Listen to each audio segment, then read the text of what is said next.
शिवरामचंद्राय नमः। श्री रामभद्राय नमः। श्री सीतारामाय नमः।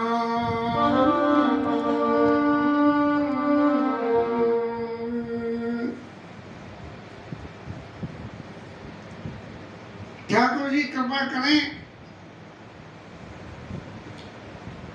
तो सारे काम अपने आप ही ऐसे ही बनते चले जाते हैं। आज पता नहीं किस मंशा से गांधी महाराज की विशेष कृपा हो गई कि मथुरा वाले भैया जी के बेटे लक्ष्मण प्रसाद जी जो रामायण प्रचारणी समिति मथुरा के सेक्रेटरी हैं, उनका नंबर अखबार से कहीं मिल गया। उनसे बात हुई और उनके सामने अपना मंतव्य रखा कि महाराज ये राम कथा का प्रचार और प्रसार करने की इच्छा है। जब ठाकुर जी ने ये विद्या दे ही दी है तो क्यों न इसका प्रचार प्रसार करें। तो कोई यदि ऐसा मौका हो कि जहाँ मथुरा जाके कथा करने का नंबर आए तो ये जीवन की सार्वजनिक कथा की शुरुआत मथुरा से ही हो, ऐसी गोविंद की कृपा नजर आती है। जहाँ तक और सभी बातों का सवाल है, उनमें सबसे ज़्यादा इम्पोर्टेंट तो व्यास आश्रम की दक्षिणा होती है। लेकिन मेरे जीवन का ये संकल्प है कि यदि भगवान की इस कथा के प्रचार प्रसार के लिए कहीं भी गोविंद बुलाएंगे तो वहाँ जाके व्यास आश्रम की दक्षिणा दे के आया करेंगे, लेके कभी नहीं आएंगे। ऐसा चित्त में संकल्प है। अब मुख्य कथा की तरफ चलते हैं। पुरजन परिजन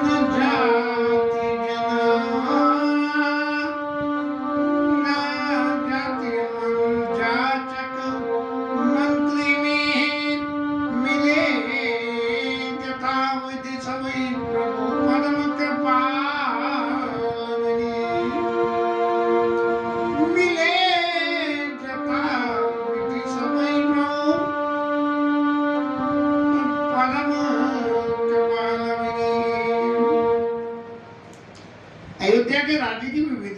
होकर थोड़ा सा विचार करें, जनक राज के वैभव का विचार करें,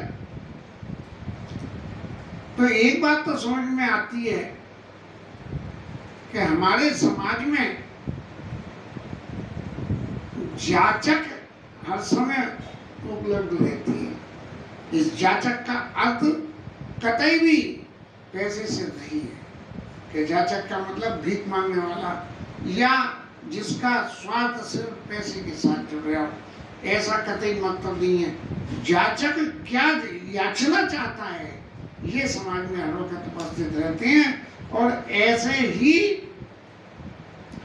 भगवान राम जो है, जब पुरजन ये बारात में जो लोग सब आए, पुरजन, परिजन, जातिजन, जाचक, मंत्री और मीत, ये सब लोग इनको मिले और भगवान उन्हें अत्यंत विनीतता से सबसे मिले।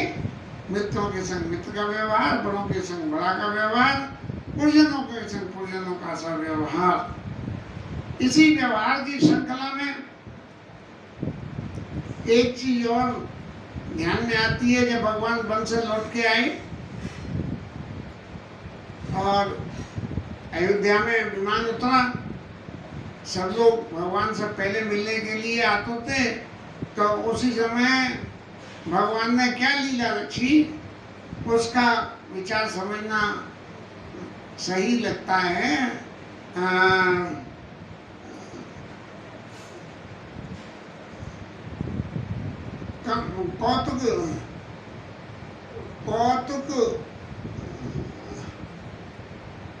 कौतुक कीन कपाल खरारी और अमित रूप प्रगटे काला और जथा जोग मिले सवई कृपाला।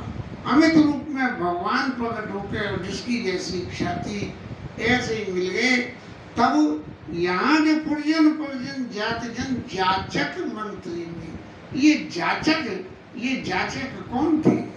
ये जाचक वो व्यक्ति थे जिन लोगों को भगवान से सामने सामने बात करने की, उनको एक तरह से कह सकें स्पर्श करने की, यदि वो बड़े थे तो उनसे मान लेने की, और छोटे थे तो उनको प्रणाम करने की। और तो और सही, यदि भगवान के उस मोहिनी स्वरूप के दर्शन करने के यदि याचक थे तो उसके तो जाचक मंत्री नीत मिले जथा विधि सवै प्रभु परम कृपा।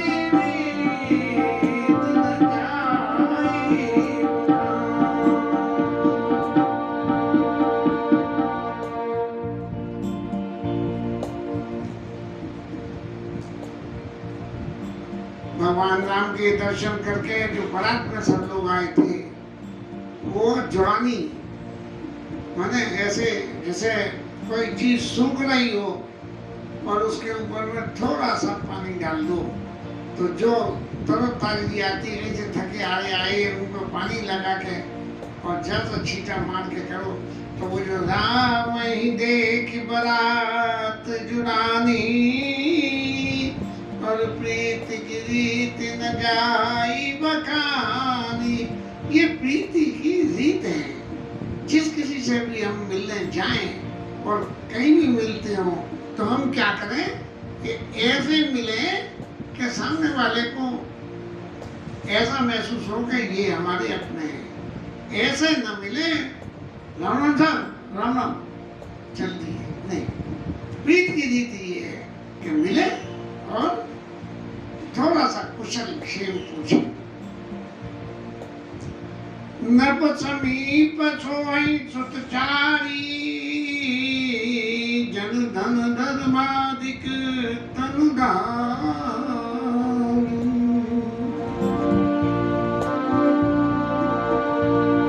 सुसन समेत दशरथ देखी मुदित नगर नर नारी विशेषी सुमने बरछ सुर हरै निशाना नाक नटी नाचे करे गाना सहित बरात राउ सन माना आय जुमान बिरे अवना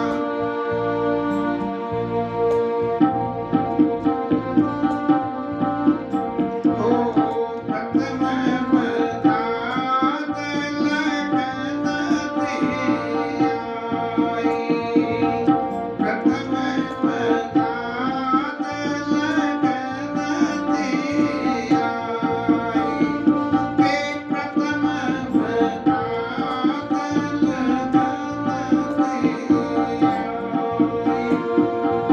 ताते मोर प्रमोद दिखाई ताते मोर प्रमोद दिखाई और ब्रह्मानंद लो सपाई बड़ो दिवस देश विदेश श्री शोभावती सुकृत अवधि दौरान और जाता पुरजन काई सब मिलन नारी समाई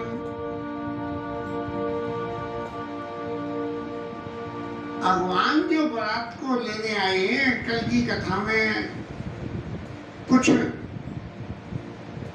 ऐसा कह दिया गया शायद कि जैसे मिडवे में पहुंच जाती हो बीच रास्ते में, लेकिन आज की कथा को सुनकर लगता है कि कल कुछ कहने में भूल हुई है और ये भगवान भी बारात को लेने के लिए बिल्कुल जैसे द्वाराचार के से पहले की स्थिति होती है ये स्थिति थी। और इस स्थिति में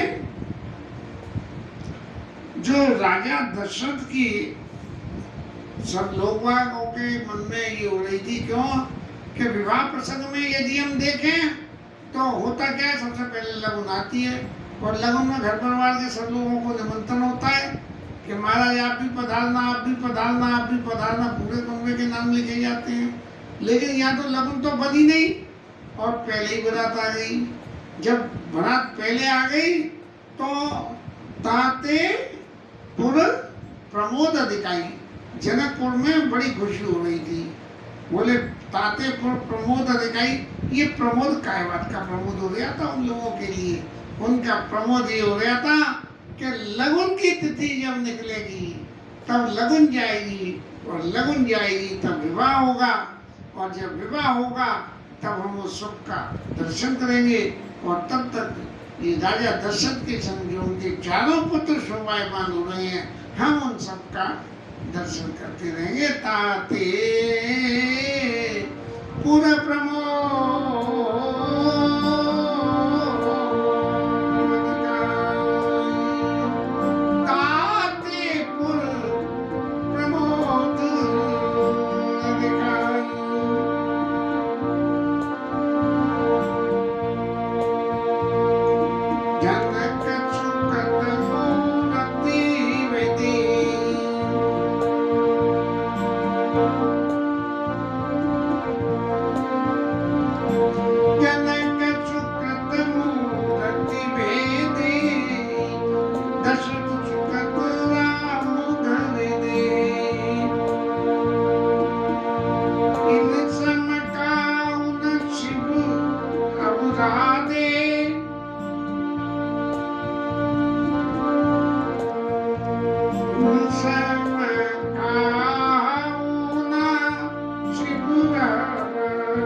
जनकपुर के लोग बाग ऐसे अपने आप को पुण्यवान मानते हुए कह रहे हैं,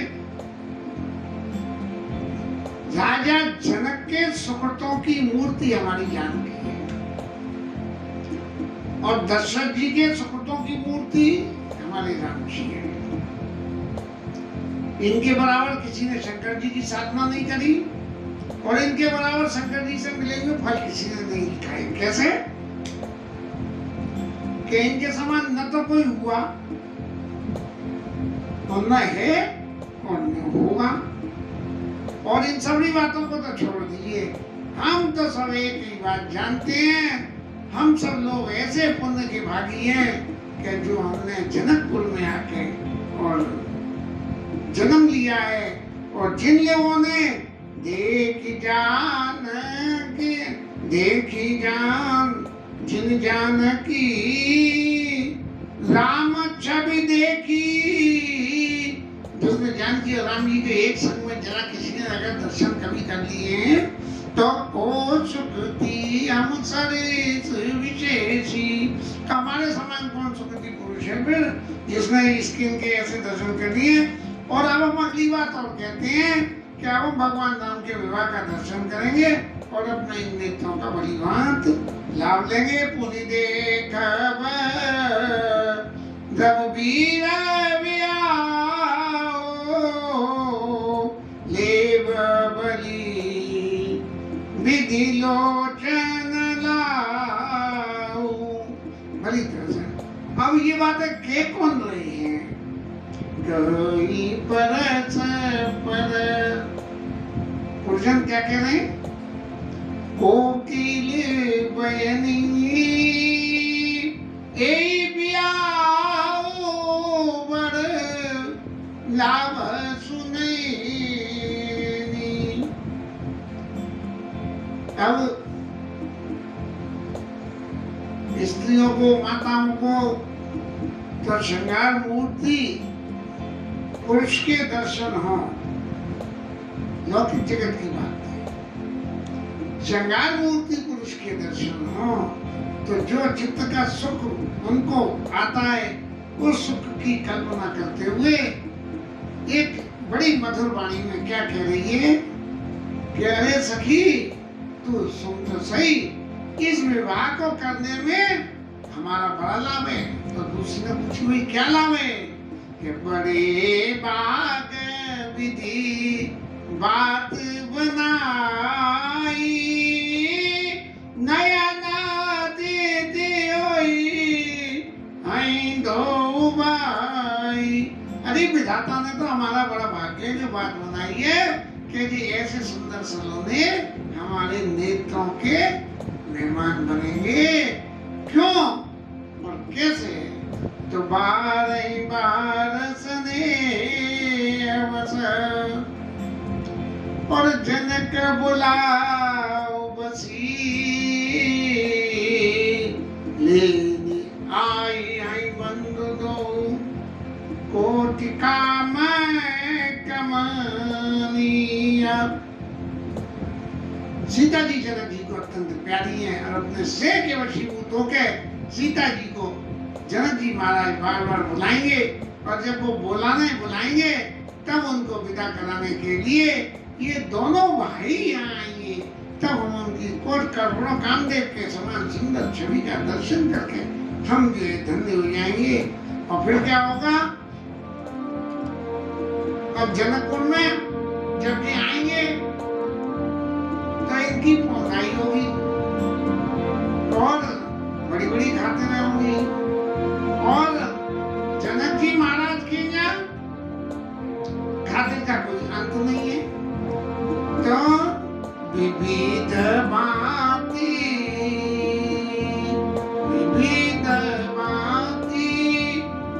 ओई पहुनाई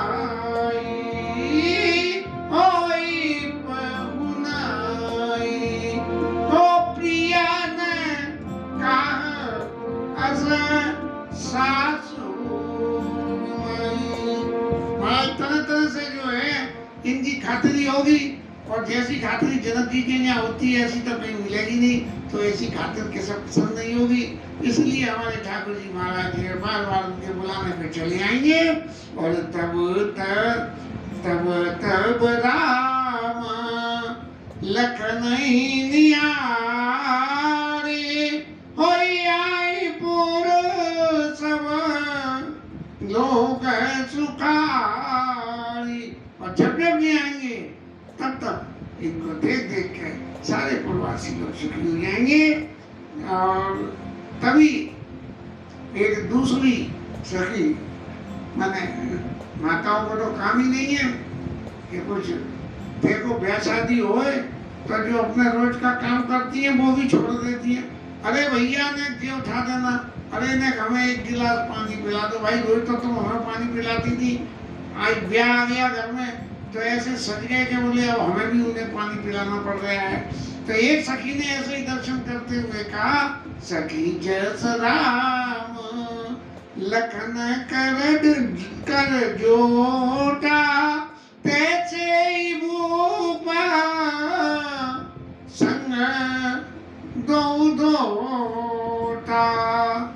जैसे रामचंद्र जी और लक्ष्मण जी के समान दो पुत्र दिए, ऐसे ही सखी राजा के संग में अभी दो और हैं। ये दो ही नहीं है, ये चार हैं। और कैसे हैं कि श्याम गौर सब अंग सुहाए ते सब कहाई देख जे आए। जो लोगों ने दर्शन किए वो बता रहे हैं कि श्याम है, गौर है वो भी, और सब तरह से शरीर से सुंदर हैं। तभी उनमें से एक बीच में से ही बोल पड़ी, एक कहा मैं आज नियारे और जन बिरंची निज हाथ समारे।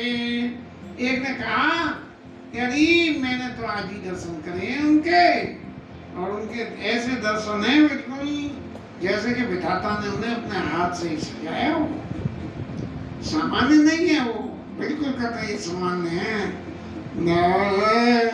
भरत रामाई की अनुहारी, जैसे राम जी है ना ऐसे ही उनके श्याम रंग के जो है भरत हो रहे हैं, और वो बिल्कुल उन्हीं की तरह से लगते हैं सब बातों में। सहसा की न सकई नर नारी, सहसा कोई सामने सामने देख लेते एक दूसरे के डुप्लीकेट समझेंगे कि अरे ये तो वही है, अभी महादेव क्या आए थे अभी यहाँ आए। तो ये जैसे सा लगना सकी नारी। और मन भावई मुख बरनीन जाई उपमा कहूँ त्रिभुवन कौन उपमा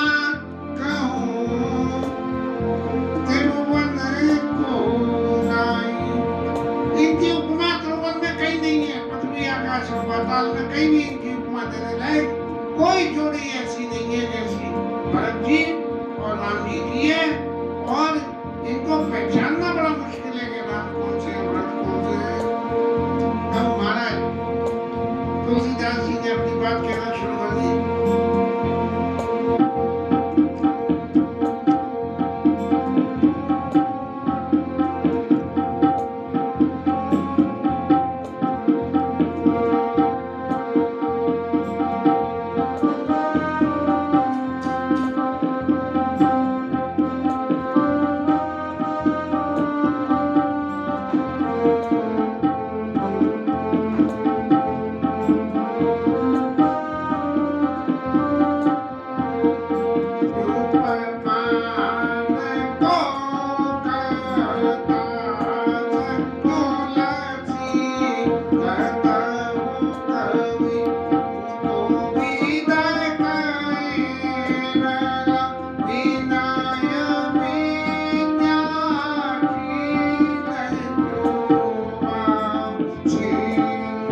देने के बराबर कोई कुछ नहीं है, और मेरे पास तो इनके देने के लिए कोई उपमा ही नहीं है।